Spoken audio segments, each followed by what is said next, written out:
আসসালামু আলাইকুম। দেখো, তোমাদের এর আগে জটিল সংখ্যার কতকগুলি ক্লাস শেষ হলো, যেখানে মোটামুটি থিওরিটিক্যাল ক্লাসগুলো প্রায় গুছিয়ে ফেলেছি। তো এবারে আমরা জটিল সংখ্যার বাকি অংশটুকু শেষ করব, অর্থাৎ লাস্ট একটি পার্ট বলেছিলাম রয়ে গেছে তোমাদের জন্য। তো যেটি হলো একের ঘনমূল নির্ণয় সংক্রান্ত, ওয়ানের ঘনমূল।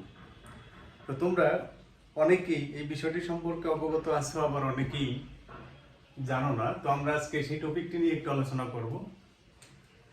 দেখো, একের ঘনমূল নির্ণয় অর্থাৎ 3তম মূল 1, এটি বের করতে চাই। তো একের ঘনমূল নির্ণয় সংক্রান্ত বিষয়টিতে আমরা যেহেতু জানি না, সেহেতু ম্যাথমেটিক্যালি আমরা অজানা রাশি x ধরে নিই, অর্থাৎ 3তম মূল 1 = x ধরে নিলাম। এখন আমাদের কাজ হবে এই x এর মানটি বের করা। x এর মান বের করার জন্য আমরা শুরুতেই উভয় পক্ষে ঘন করে নিলাম, অর্থাৎ 1 = x³ নিলাম, বা x³ - 1 = 0। এখান থেকে উৎপাদকের ধারণায় আমরা লিখতে পারি x - 1 × x² + x + 1 = 0। কাজেই x - 1 থেকে পাওয়া যায় হলো x = 1, এবং x² + x + 1 = 0 থেকে পাওয়া যায় হলো -1 ± √1² - 4 × 1 × 1 / 2 × 1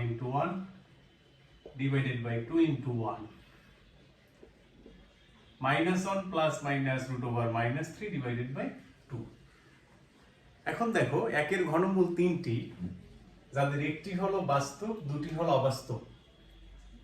একটি হলো বাস্তব, দুটি হলো জটিল।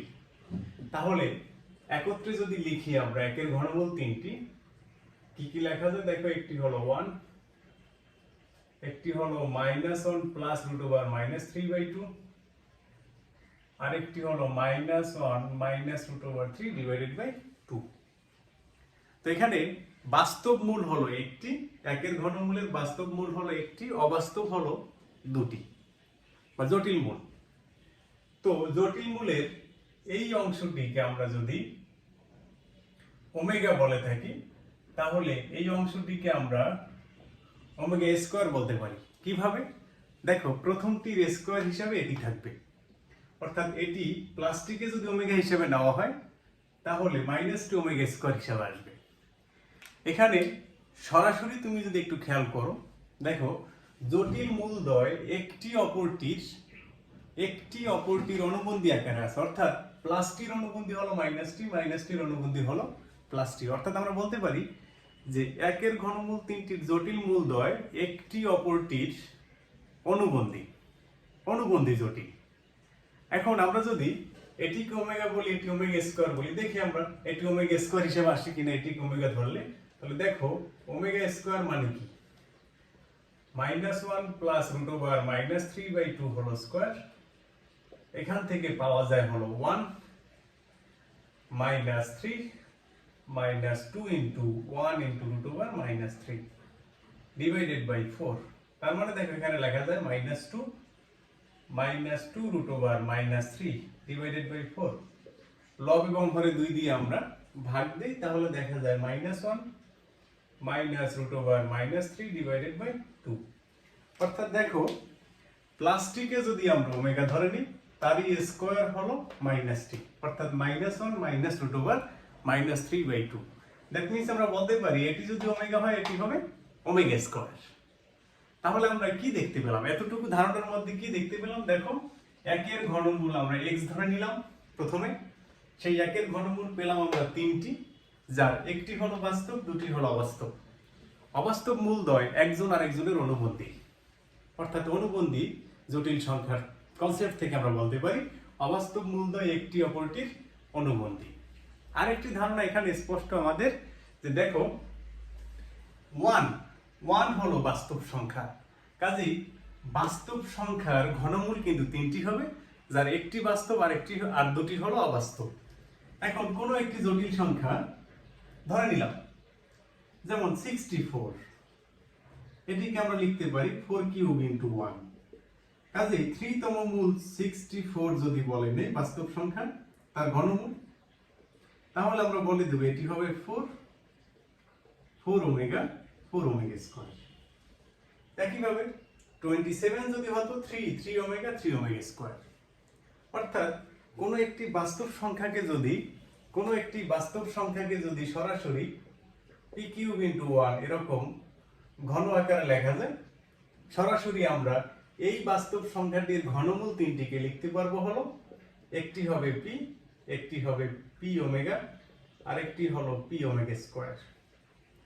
এখন এই যে বললাম যে কোনো বাস্তব সংখ্যা p কিউব ইন্টু 1 আকারে যদি সাজানো যায়, সেক্ষেত্রে জটিল মূলদ্বয় হবে p ওমেগা এবং p ওমেগা স্কয়ার ঘনমূল হিসাবে, অপরপক্ষে বাস্তবটি হবে কি p।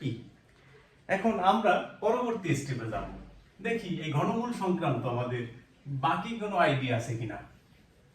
তো অলরেডি আমরা একটি নিয়ে ফেললাম হলো 1, আরেকটি হলো ওমেগা, আরেকটি হলো ওমেগা স্কয়ার, তিনটি ঘনমূল। এখন এখান থেকে আমরা যদি বলি যে ওমেগা কিউবের মান কত, ওমেগা কিউব বলা যায় ওমেগা ইনটু ওমেগা স্কয়ার, অর্থাৎ জটিল মূলদ্বয়ের গুণফল। তাহলে দেখো এই দুটি মূলের গুণফল কি আসে এখানে, নিচে হবে 4, 2 গুণের ফলে উপরে আসবে হলো a square minus b square. তার মানে দেখো এখানে লেখা যায় 1 প্লাস 3 ডিভাইডেড বাই 4 অর্থাৎ 1।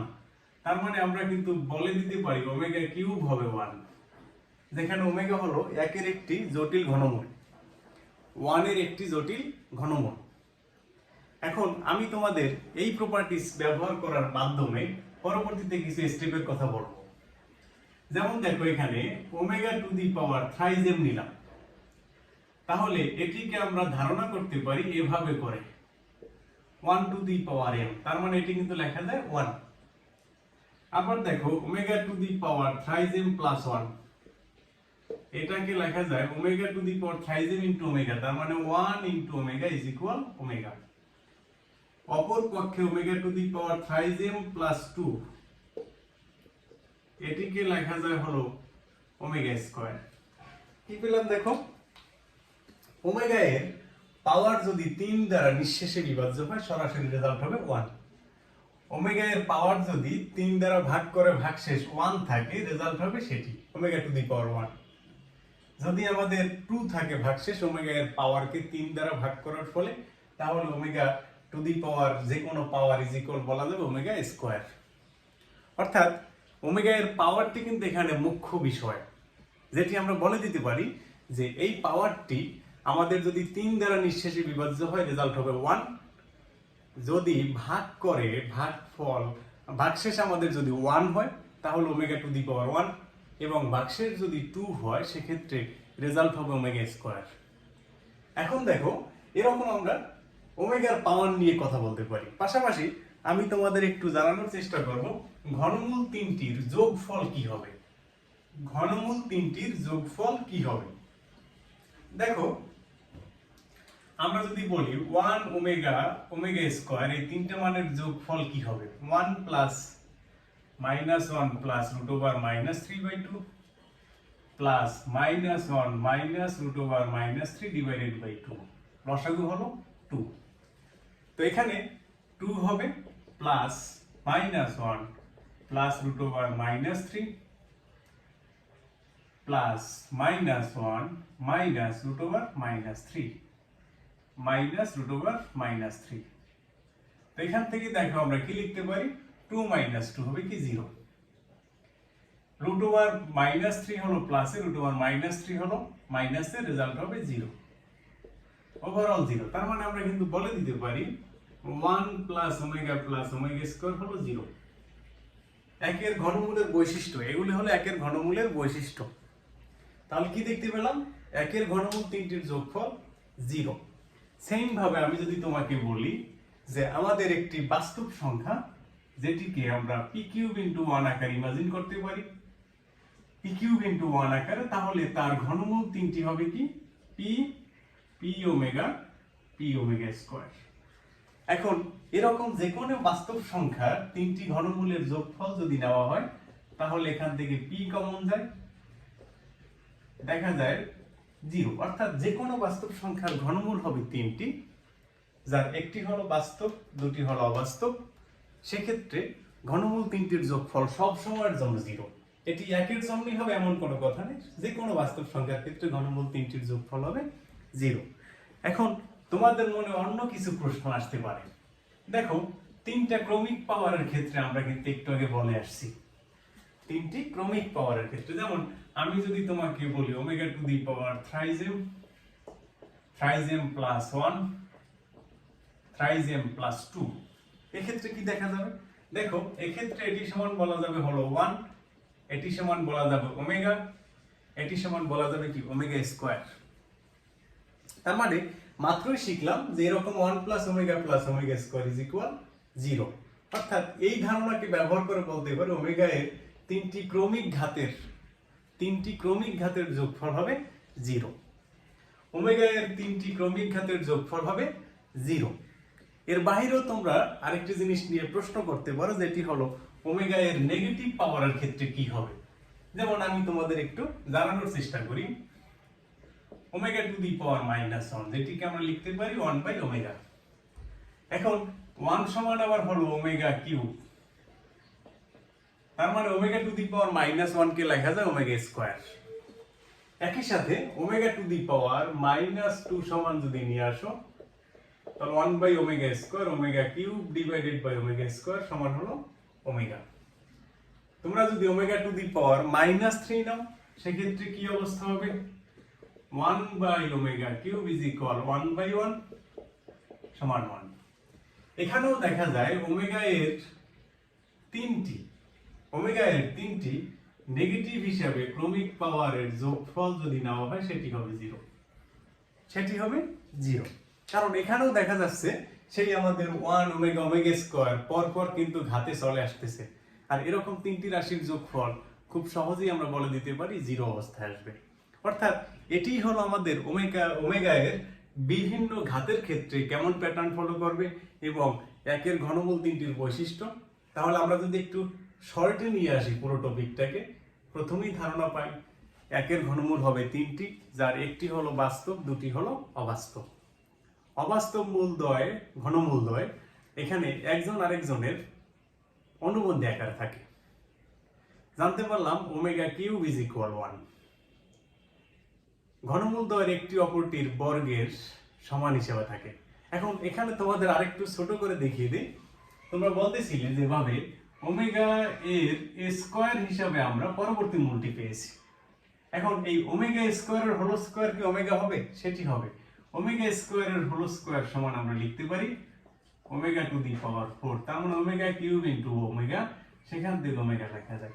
তার মানে দেখো, যে প্রশ্নটি তোমাদের আড়ালে থেকে যায় যে এটির স্কয়ার কি এটি হবে? হ্যাঁ, সেটিই হয়। অর্থাৎ ঘনমূলদ্বয় যেটি আমরা জটিল হিসেবে পেলাম এখানে, সেটি কিন্তু একটি অপরটির বর্গের সমান। এখন যে কোনো বাস্তব সংখ্যার ক্ষেত্রে ঘনমূল হবে 3টি এবং তাদের যোগফল হবে 0। তাহলে এই ধারণার উপর বেস করে আমরা মোটামুটি এই চ্যাপ্টারের ঘনমূল সংক্রান্ত ম্যাথগুলি সলভ করতে পারবো। এরপরে আমাদের অনেক সময় চলে আসে একের চতুর্থ মূল, 1 এর চতুর্থ মূল। তো তোমরা চতুর্থ মূল বলতে বুঝে থাকো স্কয়ারের হোল স্কয়ার। দেখো 4তম মূল 1, ধরে নিলাম x, জানি না, ধরে নিলাম x। তাহলে x টু দি পাওয়ার 4 হবে কি 1। এখান থেকে x স্কয়ার ইজ ইকুয়াল বলা যায় প্লাস মাইনাস 1। তাহলে x স্কয়ার যদি প্লাস 1 ধরে নেই, x স্কয়ার যদি মাইনাস 1 ধরে নেই, তাহলে কি হবে?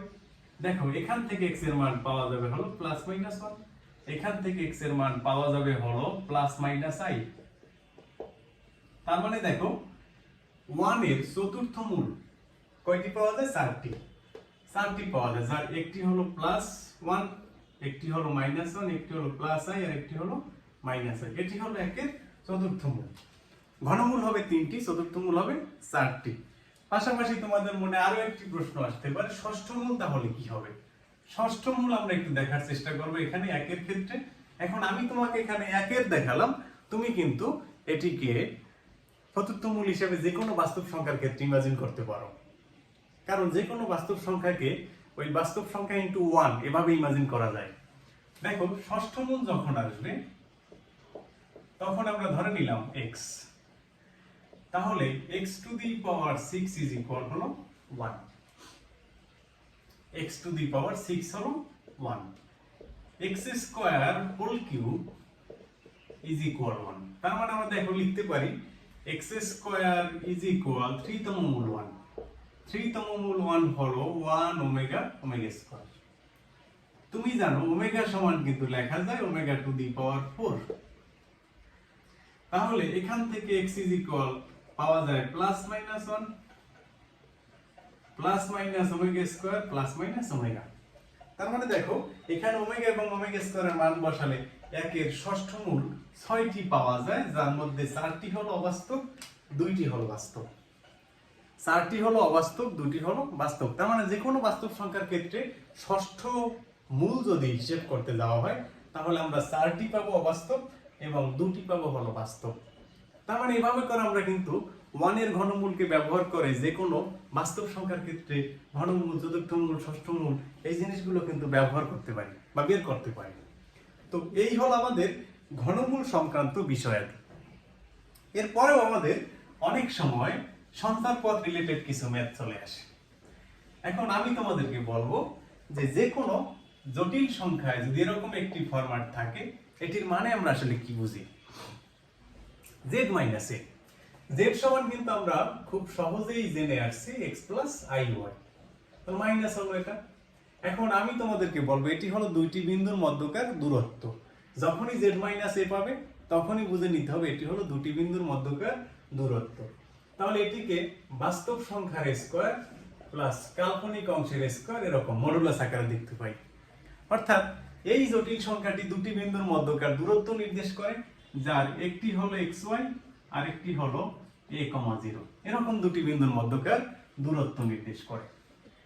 এখন সঞ্চার পথে যদি বলা হয় এটি ইজ ইকুয়াল কনস্ট্যান্ট, তার মানে দুটি বিন্দুর মধ্যকার দূরত্ব সব সময়ের জন্য কনস্ট্যান্ট, এরকম যদি ধারণা আসে সেটিকে আমরা কিন্তু সরাসরি বলে দিতে পারি এটি হলো আমাদের বৃত্তের ইকুয়েশন বা সঞ্চার পথ xy হিসেবে বৃত্ত নির্দেশ করবে।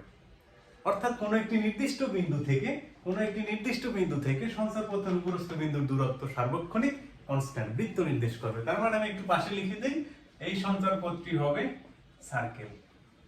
এরপর তোমরা অনেকেই আমার সাথে একমত হতে পারবে। দেখো এখানে হলো কোন নির্দিষ্ট বিন্দু থেকে দুটি বিন্দু থেকে z তথা xy এর দুইটা দূরত্ব নির্দেশিত হবে, এদের যোগফল যদি কোনো একটি ধ্রুবক বজায় থাকে এটি আমাদের নির্দেশ করে হলো উপবৃত্তের সংজ্ঞা। অর্থাৎ এটিকে sp এবং এটিকে s'p কল্পনা করা যেতে পারে। তো এটি হলো আমাদের উপবৃত্তের আমাদের সঞ্চার পথ। একই সাথে যদি তুমি এখানে মাইনাস z মাইনাস b বলো ইজ ইকুয়াল কনস্ট্যান্ট, সেক্ষেত্রে আমি বলবো এটি নির্দেশ করবে হলো অধিবৃত্ত। এরপর আমাদের যদি এরকম হয় দেখো এটি হলো 1 নম্বর দিলাম, এটি দিলাম 2 নম্বর, 3 নম্বর। এটি যদি হয় modulus z minus a divided by modulus z minus b is equal constant, এটিও সার্কেল নির্দেশ করবে। কিভাবে দেখো এদের সঞ্চার পথটিকে সরলীকৃত করলে দেখা যায় x স্কয়ার এবং y স্কয়ারের সহগদ্বয় সমান, x স্কয়ার এবং y স্কয়ারের সহগদ্বয় সমান। এখানে k into x square k into y square হবে, ওর পাশে আবার থাকবে x স্কয়ার y স্কয়ার, সরলীকৃত করলে দেখা যাবে এটি হবে সার্কেল। আরেকটি সম্পর্ক আমি বলতে পারি এটি যদি নেওয়া হয় ইজ ইকুয়াল 1, সেক্ষেত্রে দেখো উভয় পক্ষ থেকে x square y square vanish হয়ে যাবে, ফাইনালি একটি সরল রেখার সমীকরণ চলে আসবে। তো সঞ্চার পথ নির্দেশক এরকম এমসিকিউ কিন্তু আসতে পারে। সঞ্চার পথ দেখো এই সঞ্চার পথের উপর বেস করে আমি তোমাকে একটি ছোট ম্যাথ দেই। দেখো 3 less than equal z minus 5 less than equal 5, এটিকে আমরা লিখতে পারি 3 less than equal x minus 3 square x minus 5 whole square plus y square less than equal 5 square. দেখো এটিকে অসমতা আলাদাভাবে চিন্তা করলে এটি একটি বৃত্তের সমীকরণ নির্দেশ করে অসমতা হিসেবে, যার সেন্টার হলো 50, তার মানে এই স্থানাঙ্ক ব্যবস্থায় আমি যদি একটু গ্রাফ আঁকি 1 2 3 4 5 50, সেখান থেকে 5 স্কেল সামনে যাবে, তার মানে তুমি বলতে পারো এরকম একটি বৃত্ত। আবার এখানে 3 ব্যাসার্ধ বিশিষ্ট একটি বৃত্ত আছে, তাহলে কোনটি হবে দেখো, এই 5 এর পজিশন থেকে 1 2 3 এরকম একটি বৃত্ত আমরা রচনা করতে পারি, সম্ভাব্য। তাহলে 3 এর থেকে বড় হবে, 5 এর থেকে ছোট হবে, তার মানে তুমি কিন্তু এই সেকশনটিকে অসমতা হিসেবে বোল্ড করতে পারো। অর্থাৎ অসমতায় কিন্তু এই ধরনের ম্যাথ তোমাদের সঞ্চার পথে চলে আসতে পারে। এখন গ্রাফটি আঁকলাম কিভাবে? বৃত্তের ধারণা থেকে। তো আশা করি বৃত্তের বেসিক সমীকরণ তুমি যদি ফলো করো, এরকম অসমতা ছোটখাটো যদি দেওয়া হয় সঞ্চার পথ রিলেটেড, তুমি সলভ করতে পারবে। তো এই মোটামুটি এটি হলো আমাদের জটিল সংখ্যার এ টু জেড ধারণা। আশা করি তোমরা এ পর্যন্ত জটিল সংখ্যা তোমাদের সিলেবাসে যতটুকু আছে খুব সুন্দর একটি ধারণা পেয়েছো। আগামী ক্লাসে আমি আশা করব পরবর্তীতে জটিল সংখ্যার উপরে যতগুলি ম্যাথমেটিক্স আছে টাইপ ভিত্তিক কিছু ম্যাথ দেখানো যায় কিনা। তো সে পর্যন্ত সবাই ভালো থাকবে। আশা করি সবাই আমরা পরবর্তী ক্লাসের অপেক্ষা থাকবো। সে পর্যন্ত সবাই ভালো থেকো। দেখা হবে আবার ইনশাআল্লাহ। আসসালামু আলাইকুম।